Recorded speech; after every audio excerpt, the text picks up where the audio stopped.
Hello, everyone, and welcome to Context. This program is brought to you by the Idaho Humanities Council with funding from the National Endowment for the Humanities. The views expressed here today do not necessarily represent those of the IHC or the NEH. Hi, my name is Johanna Bringhurst, and joining me today is Dr. Sharon Stoll. Dr. Stoll serves as the director of the Center for Ethics at the University of Idaho. She is considered one of the leading authorities in competitive moral education intervention techniques for college-age students in America. Also a professor of physical education, Dr. Stoll is a distinguished faculty member and winner of many awards. A former public school teacher, coach, and athlete, Dr. Stoll holds a Ph.D. in sport philosophy from Kent State University and is the creator and director of one of the few programs in America that is directed toward moral education with competitive populations. Dr. Stoll is well known for her knowledge in teaching and methodology as applied to pedagogy in moral education and character development. She is also the author of 8 books and is an active consultant and lecturer. Dr. Stoll, thank you for joining me today. Thank you for asking me. This is a new experience, so I'm excited about being here. Thank you. Can you start off by telling us what is the Center for Ethics at the University of Idaho? Well, we are an organization that is directed towards specifically um, serving populations who have a moral mission. We have our own mission is believing and teaching the tradition of competitive integrity to inspire leaders' character. That's a formal statement. But in reality, what we do is that if, for example, we worked with the military for a long time, and I was at the United States Military Academy in residence and with the Naval Academy and Air Force Academy in consulting roles. And those organizations develop leaders of character for the common defense of America. That's a very moral, ethical statement. So when an organization is like that, or when I worked with uh, North American high school sport activities, they also have a moral direction and moral mission. So any organization that says, we believe that there is a responsibility of our organization, we believe in fair play and we believe in honesty, then they come to us and say, could you help us teach this? Because it's not working very well. What we do, we say we do, but it doesn't seem that we're getting this across. So what can we do? So in general, that's what we're about. We are really an organization that uh, helps others teach what they say they believe. How do you actually go about doing that work when someone comes to you? Well, we know a great deal about moral development, and we know a great deal about how it happens. We know that moral values are very important. Obviously, that means that you have a stated belief that honesty is important, respect is important, justice or fair play is important. Those are basic prime moral values. So we know that those values exist. We also know that how we learn these kind of things are through a process that's moral knowing. We learn how to think about these things through a process of knowing. And within that, there's one subset that we focus on directly, and that's moral reasoning. That you can actually sit down with people and help them come to what they always say they believe this, then how does that actually come to practice? So there's moral knowing and there's moral valuing, which has to do with the whole process of how we function with other people, how we perceive other people, how we see other people, how we behave and treat other people. That's this moral valuing process. And then there's moral action. It's actually having the courage to follow what you believe.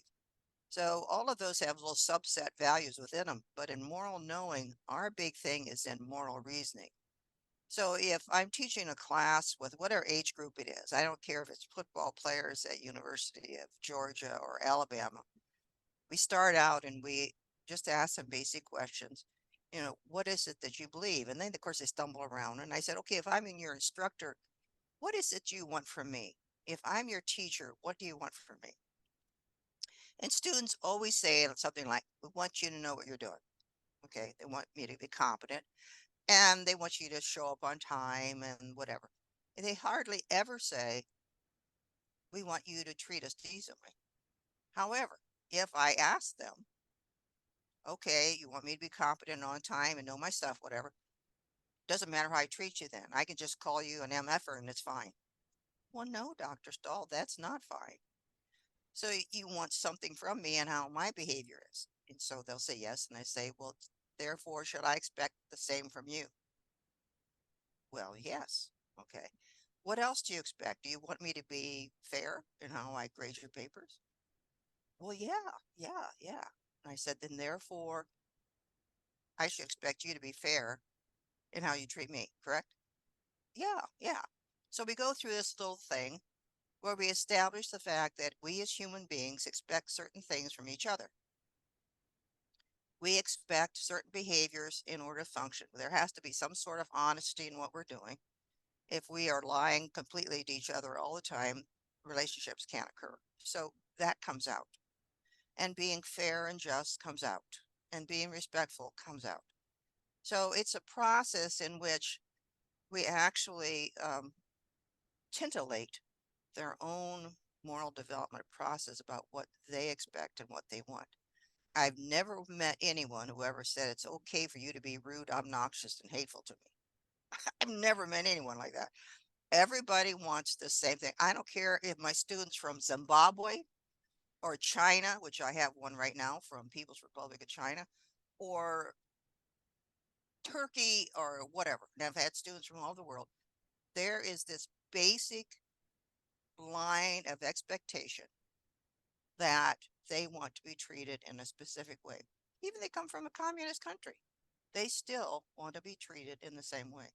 So once we establish that as a line of communication between us, then we can start going into the harder questions of life. And in my field in sport, there are a lot of hard questions because in my field, sport and athletics and competition always has a fair play basis. Always. We live in a world of rules that we're supposed to be following, Supposed to be. but we hardly ever do. But we're supposed to be following. So the conversation starts a very interesting journey as we do this. And you can kind of see why that would be important if I was working with the military, because they have a very Absolutely. specific direction of leaders of character for the common defense of the United States. And what is character? Well, character is based on these same values, especially in the United States. In our government, a constitutional form of government, it's based in the notion of justice.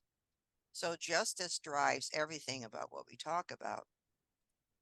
And then in relationship to that, how does it actually function within a field where life and death are decisions and choices? So I spent, I think, about 8 or 9 years in different forms of consultation in residency with the military academies. And why it was is because at the academies, every cadet midshipman competes in athletics. Why? It's because General Douglas MacArthur, way back when, said that on the friendly fields of strife are sown the seeds that in other days and other fields will bear the fruits of victory. Very idealistic, but the notion is that you learn competition on a field of play. You learn how to work with others, team play, functionality, but there's also rules and regulations for that to occur.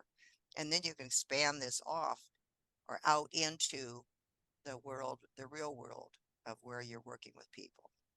Every officer in the United States military must follow moral and legal orders. And that came out of My Lai during the Vietnam War and the disgrace that was. So the stuff we do is pedagogy in helping instructors and teachers develop trust with their population to be able to talk about these very important nitty gritty values, moral values, functionality of how we can function as people. So that's what we do. So, what is the mission of the center and how do you measure your success? Well, our mission is teaching this notion of competitive integrity. If we believe exists, we do. We believe it exists, and we think that sport can build character in the sense of being able to follow these rules and having you're not corrupt, that we follow the rules and we forward, and that helps us as individuals, helps us grow to be people of character. And we can learn that through the field, competition, the court. So all that's important. Now, how do we measure that? Well, that's the tricky thing. Joanna, I wish I could measure that and guarantee you that it would work. Because if I could, I would be so wealthy today. I would be, Yes, I you don't know would. where. I'd have homes everywhere if I could do that. The problem is we are human beings and we are messy beings. We're just messy. I Yes, we can, are. yeah, I can guarantee you that in all the years that I've taught this, that I can take a group of young people and 10 to 12 weeks later, if I spend time with them, this is what the Atlanta Braves wanted me to do. They offered me a ton of money, not enough. It had to be a whole lot more than they offered to spend time only with their developmental teams because they're 19-year-old boys. They just have holes in their heads. They just do dumb things. And they came to me and said, just quit your job, come work for us, and just stay with our 19-year-old boys, like Mother Teresa. All right. And so we're going to be there with them and we're going to help them make better decisions. Well, I can guarantee you I can help moral reasoning. We have done that. We have instruments. We can measure your reasoning from when you start and when you finish. And a normal population, working with them, they will increase. But the problem is we don't always act on what we know. Oh, that's for sure. Right. We know most of us have a basic sense of knowing the right, but through an education program, we build that reservoir of the moral knowing, which really helps. But we're messy.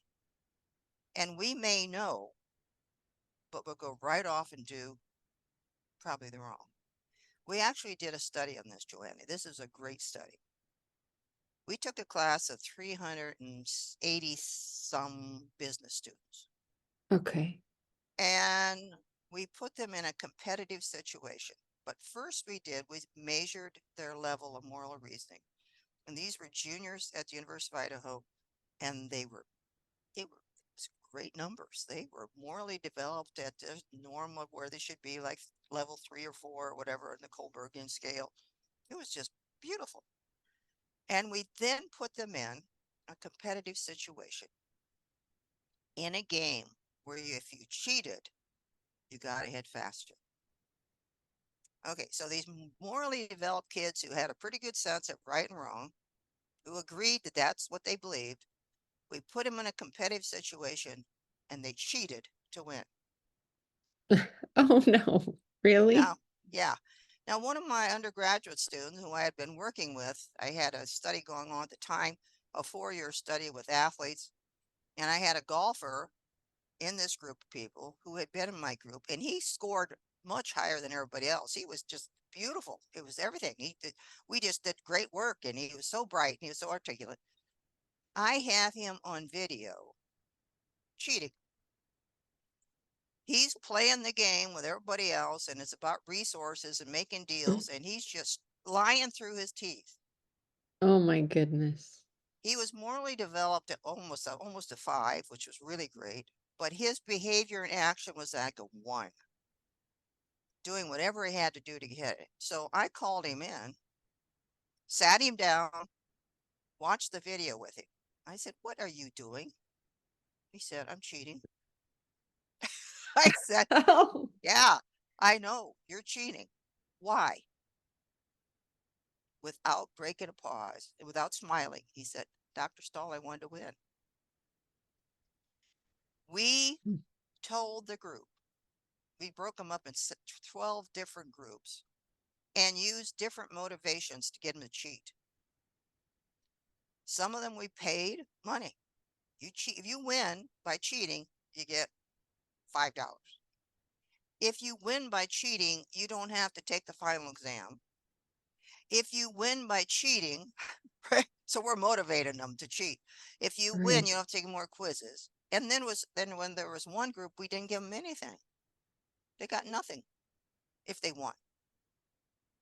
My undergraduate student was in the group where you got nothing, He and just wanted to win. he just wanted to win. Now, when it was kind of funny because when I talked to him about it, he said, "Well, Dr. Stoll, I know I was cheating, but I wanted to win. Besides that, everybody in that class was cheating, so I just showed them how to do better."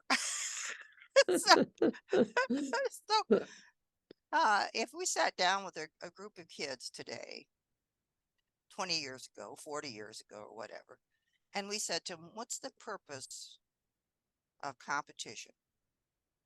What is the purpose of athletics?"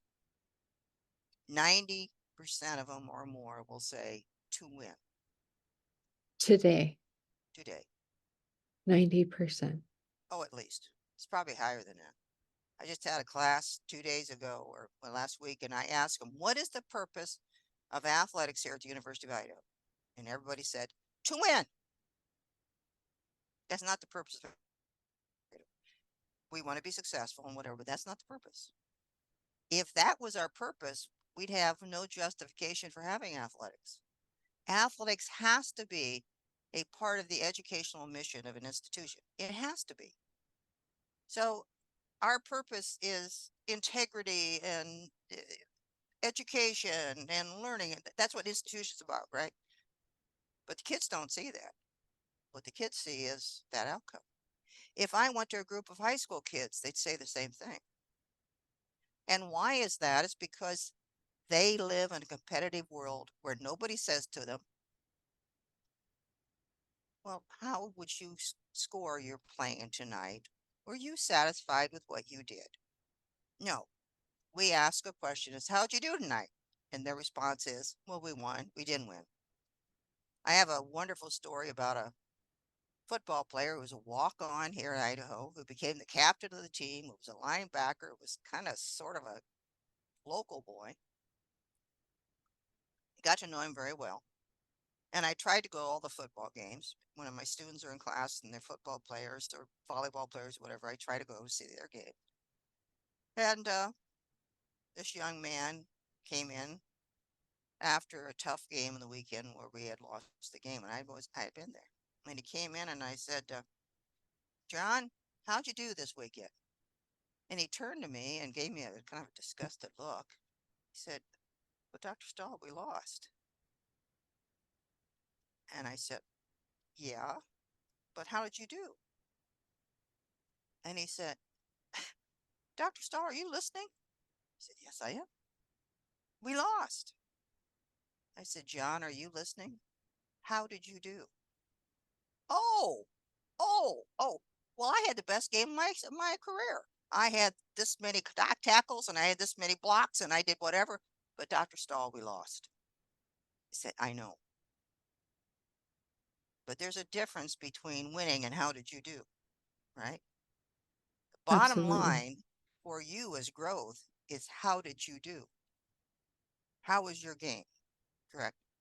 He said, "I know, doctors. I got that. I understand that. But we lost." So it's this whole notion of what we really teach people and what we really teach young people in sport is outcome. And it's so bad right now, Joanne. So bad right now.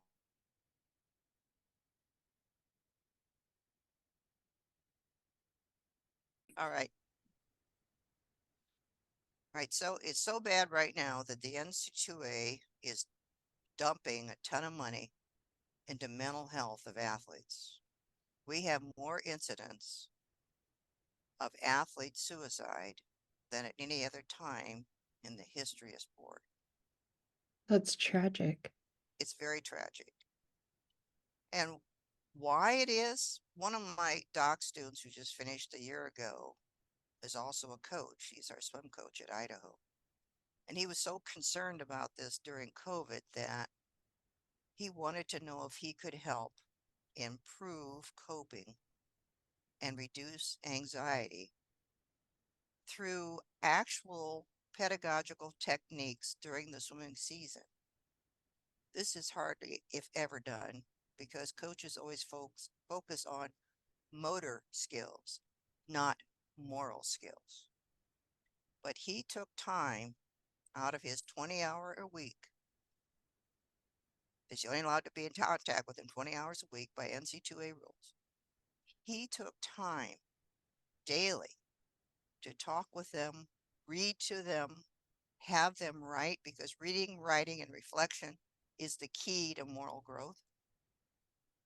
He took time to talk to them, to read to them, to have them respond. And then on Saturday before their meet, he would have them respond to a prompt, which they sent to him. And on Sunday, he read. He's got a lot of athletes. Some coaches have a lot of athletes. He read everything they had to say to him, and then he responded. He measured their anxiety levels before and their anxiety levels after, during COVID, no less. And their anxiety levels dropped, and the relationship with the athletes improved. So this thing is really important, and Coach Soa has now repeated that study, I believe, 2 different times with 2 different groups of athletes. And what's really cute is the athletes come to him and say, "We really want you to keep doing story time," because he would read to them on Wednesdays, and they really So, want. I'm sorry.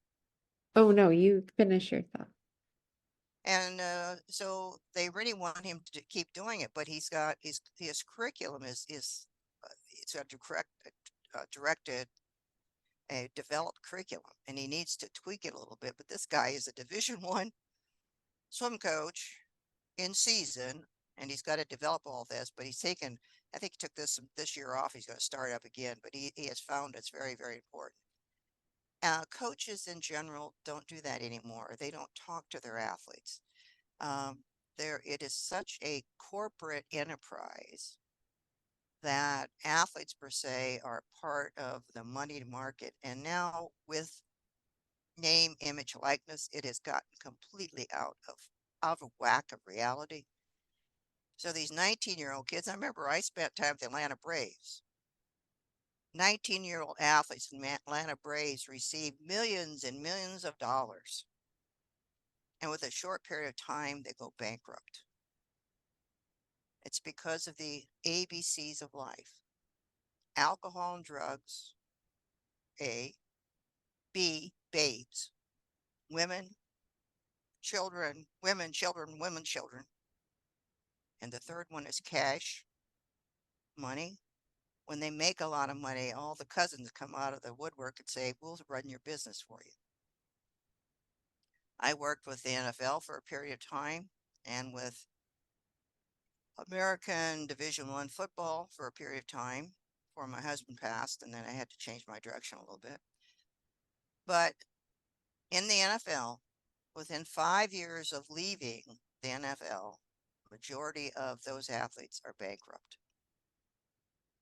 So we hand all this money to athletes who are young, immature, moral development is slow to begin with.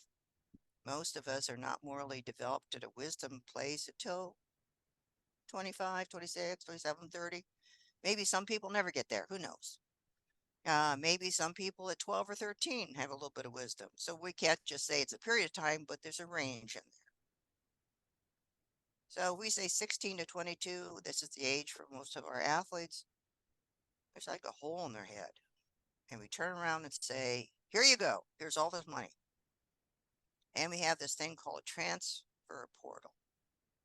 So anybody can just get up and leave at any time and go somewhere else. I find that all very depressing because these young people do not have the skills to make these kind of decisions. to control their tendencies at being young and dumb, and all this money's going to come in. They're going to be down with their eligibility. Very few will become pro. They will have made all this money, driving a big fancy car, spending it like water, and then all once it's done and they have debt. I can see that coming. And the transfer results in no education because they jump from school to school to school to school. And why go to class? All you got to do is stay eligible. Just stay eligible. And then go to the next place and just stay eligible. So it's all very sad to me. And people say, well, Dr. Stoll, you got to get with it. This is the new world. This is the way it is. So, I've been in this business a long, long time. Before before the NC2A got whacked pretty hard about what they were doing, when athletes were fired from coaches, they would be a year at one place and they'd have to leave. And the same things, the coaches would move people in and out. Athletes would take classes, lots of different places. I had one young man by the name of Michael who came in for a museum, and he had been to four institutions. He'd been at Grambling, Missouri, Porterville Junior College, and the University of Idaho.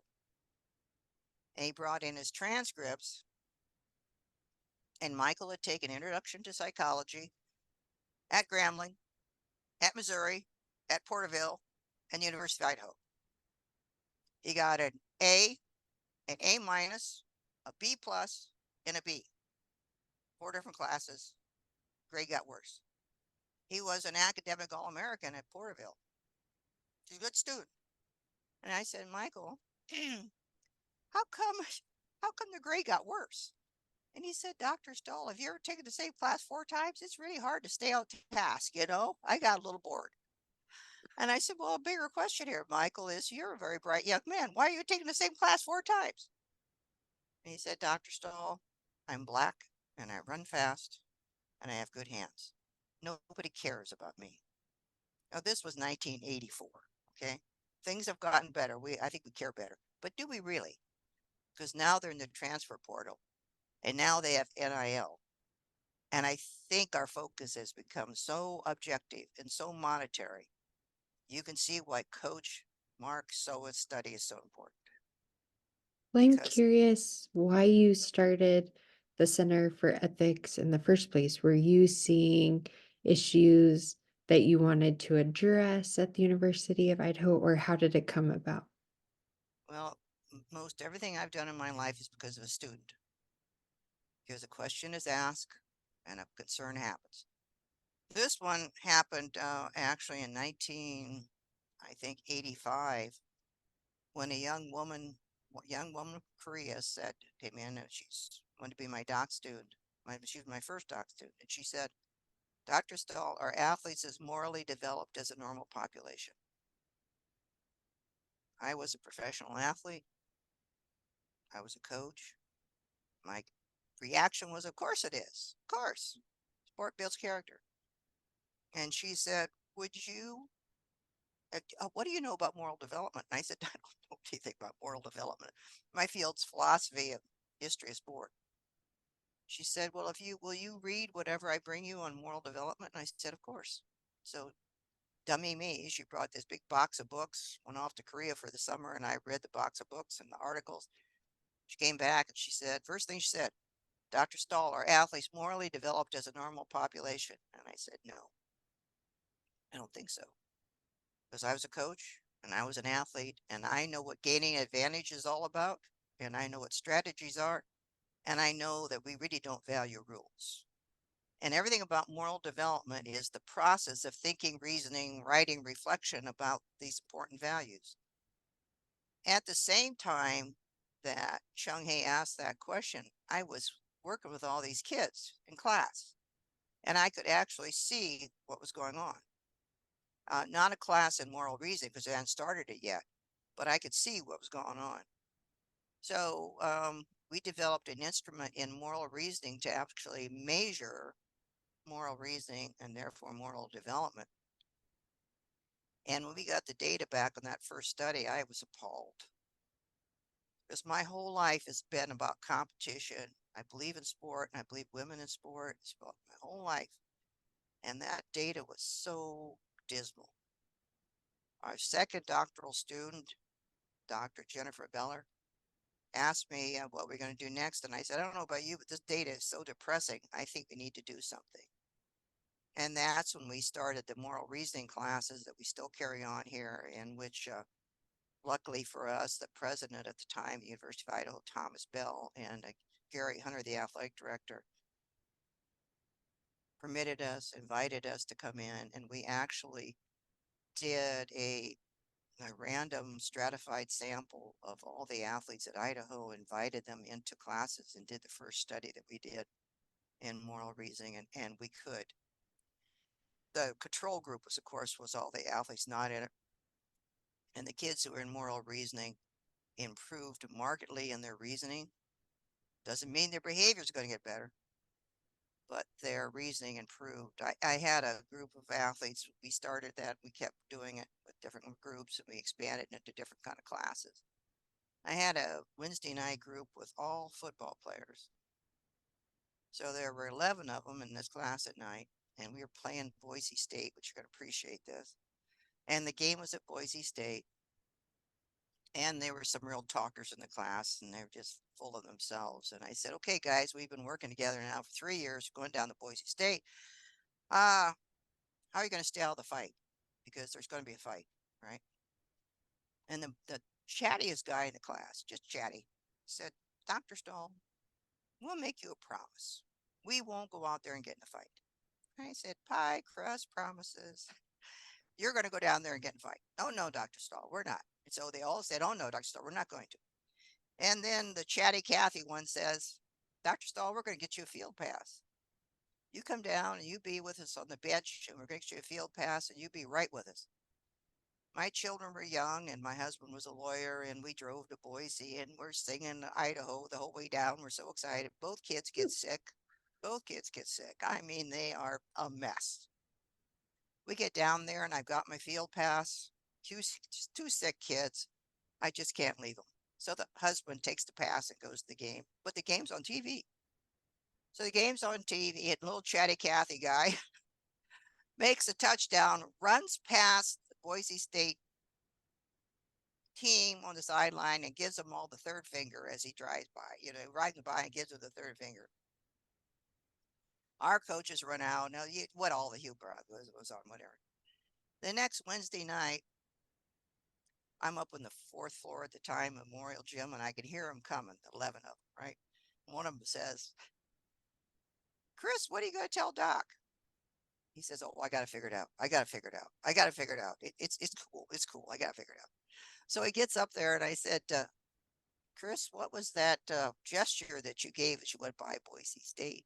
He says, we're number one. We're number one. And I said, Chris, I know the difference between number one and that third finger. And in all seriousness, he turned to me and he said, Doc, it just felt so good. Hmm. So that's the whole thing about, I wish we could say we could guarantee behavior, because we can't, but we Right. can help these young people gain a great deal of information about themselves and about their reasoning process in reducing anxiety and improving their coping. So there's a lot of stuff that we can do through education that would be very helpful to these young people. With all of your experience, I'm wondering, what does honor and what does integrity really mean to you? Well, honor and integrity means to me is, what, yeah, are you what you say you are? And Mm. that is hard. It's very hard. I believe everyone needs to take time in figuring out, answer the big question, who am I? One of my doc students right now is in the process of working with that through podcasts, believe it or not. We are starting programs with podcasts, helping coaches and athletes. And that's a big ontological question. Who am I? What do I believe?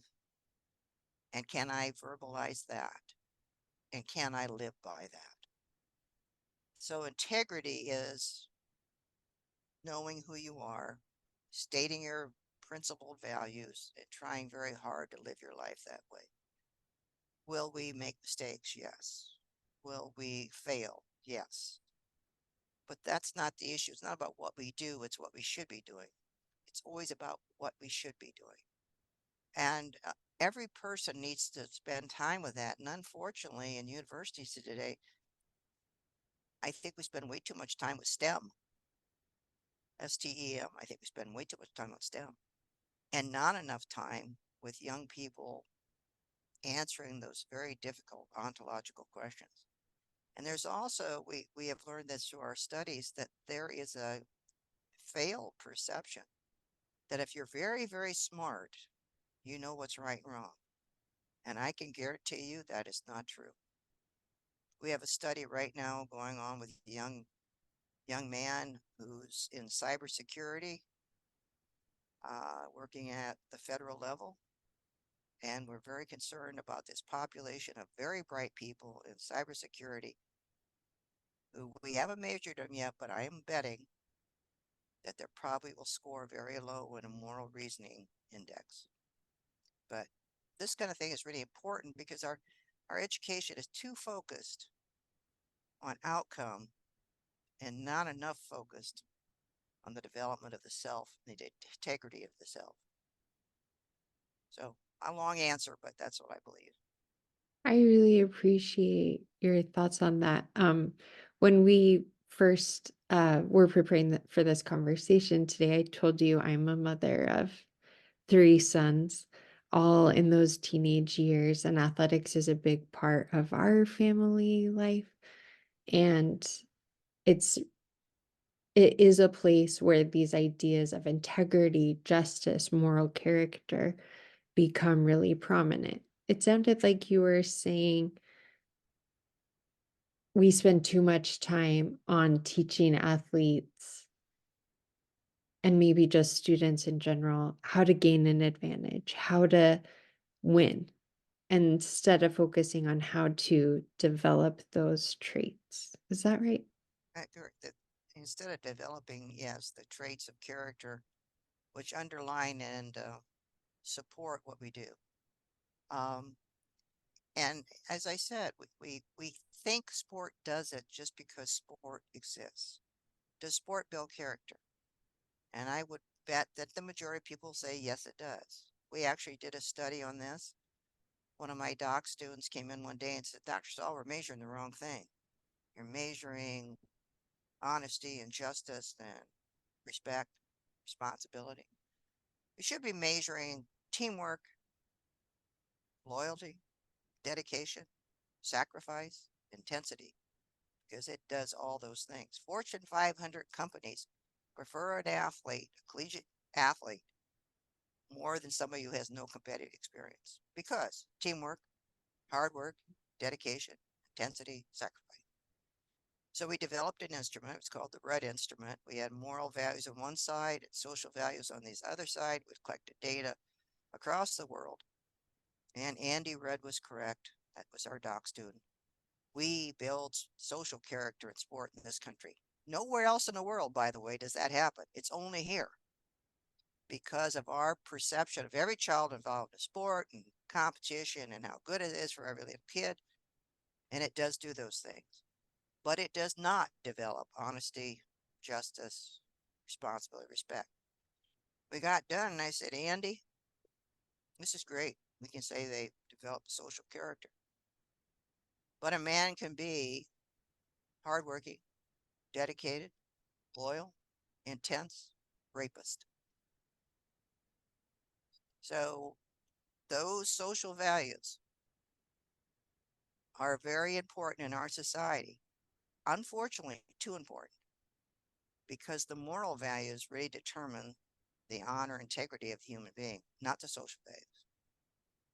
So I believe in sport and I believe in athletics, and that's why I'm in the business I'm in because I believe in it. But I think we also have a duty to do more than teach a motor skill. And I was a It's coach for many years, and I'll tell you, I never talked about moral development. I was too busy worried about winning. And I was intense. And I'm a very competitive person. I was intense as a coach. I actually got out because I was too intense. Sounds like you're doing your penance now, Dr. Stahl. Oh, I am. It's been so wonderful to talk to you and to learn about the really important work the Center for Ethics is doing.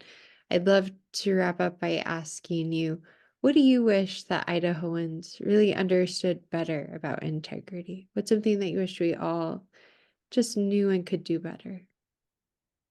Well, I think all populations and all people need to wrestle with this thing about who we are and answer those questions.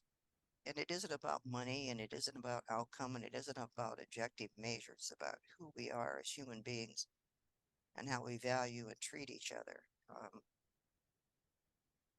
I think that's really important. I think we need to be involved in organizations that help support that, focus on that, and help us all be better people.